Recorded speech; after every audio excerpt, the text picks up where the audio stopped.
நான் சினிமாவில் நடிக்க வந்தப்போ கிட்டத்தட்ட ஆச்சு, ஒரு 50 வருஷம் ஆச்சு. நான் 78ல் முதல் படம் வந்தது.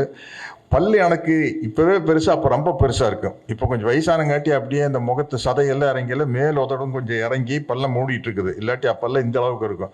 போய் சிவகுமார் அண்ணா கிட்ட தான், அப்பா கிட்ட தான் போய், அண்ணா பல்லு ரொம்ப பெருசாக இருக்குன்னு என்னென்ன பண்ணுறது அப்படின்னா, இது கோயம்புத்தூர்லேருந்து கிளம்பிலே இதெல்லாம் யோசிச்சு வர வேண்டாமா, இங்கே வந்து சொன்னேன்.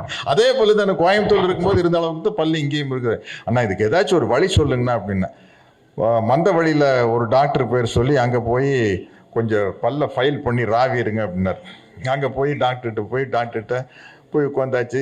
காட்டுங்க, எல்லாம் காட்டி அந்த ஒரு சின்ன சக்கரம் இருக்குதான், இங்கே பல்ல வச்சு தேய்க்கிறாரு. முன்னாடி பவுடராக கொட்டுது.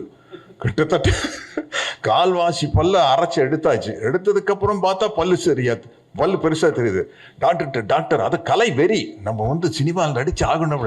டாக்டர் இன்னும் ஓட்டுங்க, டாக்டர் இன்னும் ஓட்டுங்க, பவுடராக தெரியுது.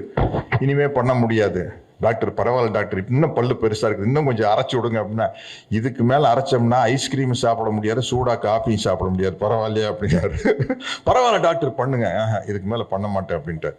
அதுக்கப்புறம் அப்படியெல்லாம் பல்ல சின்னது பண்ணி நடிச்சு கிட்டத்தட்ட ஒரு 250 படம் நடிச்சதுக்கப்புறம் கார்த்திகிட்ட வந்து மாட்டுனா, நலன் குமாரசாமி சார் இந்த படத்துல இதில் நான் வில்லனா நடிச்சுக்கிறேன், வாத்தியார் படத்தில் வில்லனா நடிச்சுக்கிறேன் பாருங்க,